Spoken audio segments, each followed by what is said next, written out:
Assalamualaikum warahmatullahi wabarakatuh.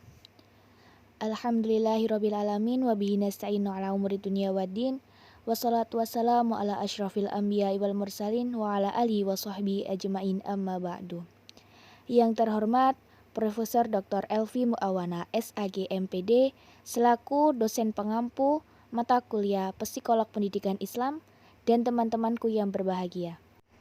Di sini saya Rara Vinda Najava dan teman saya Dian Karisma akan mempresentasikan bab mengenai diagnosis kesulitan belajar. Subbab yang pertama adalah pengertian kesulitan belajar. Kesulitan belajar merupakan suatu gangguan atau lebih dari proses psikologis dasar yang mencangkup pemahaman dan penggunaan bahasa atau tulisan. Gangguan tersebut mungkin menampakkan diri dalam bentuk kesulitan mendengar, berpikir, berbicara, membaca, menulis, mengeja, atau berhitung. Kesulitan belajar ditandai oleh ditemukannya hambatan tertentu dalam mencapai hasil belajar. Secara umum, kesulitan belajar merupakan gejala psikis yang dihadapi peserta didik yang dimanifestasikan dalam bentuk perilaku, baik secara kognitif, efektif, maupun psikomotorik, yang dapat menghambat proses belajar. Subbab selanjutnya yaitu faktor-faktor penyebab kesulitan belajar. Faktor kesulitan belajar terdiri dari dua faktor. Yang pertama, faktor internal. Faktor internal adalah faktor yang berasal dari dalam diri peserta didik. Faktor internal sendiri dibagi menjadi dua, yaitu faktor psikologis dan faktor fisiologis. Yang kedua, faktor eksternal. Faktor eksternal adalah faktor yang datang dari luar diri peserta didik yang berasal dari lingkungan mereka. Faktor eksternal dikelompokkan menjadi tiga, yaitu faktor keluarga, faktor sekolah, dan faktor masyarakat. Sebab selanjutnya akan diterangkan oleh rekan saya. Subbab selanjutnya yaitu diagnosis kesulitan belajar.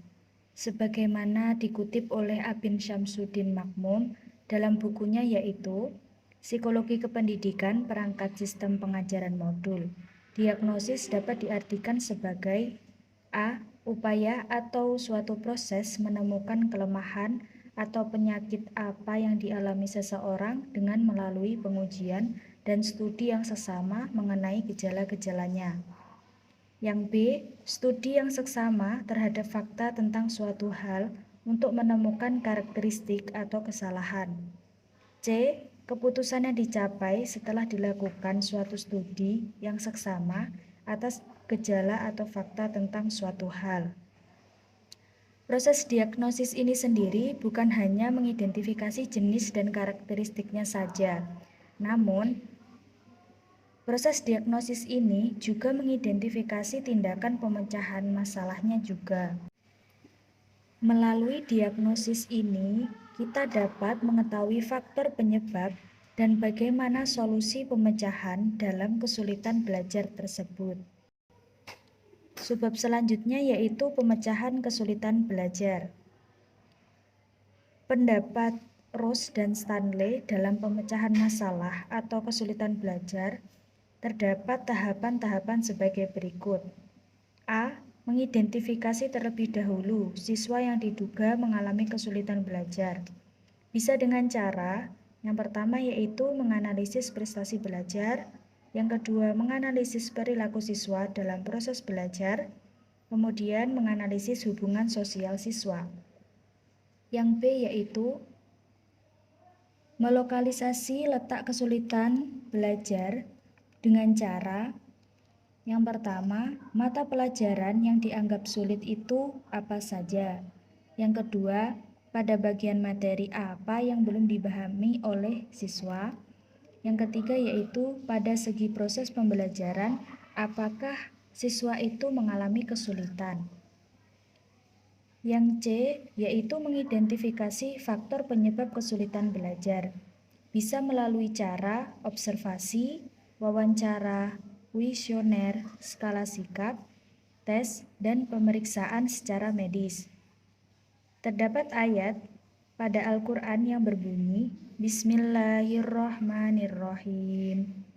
Fa inna ma'al usri yusra.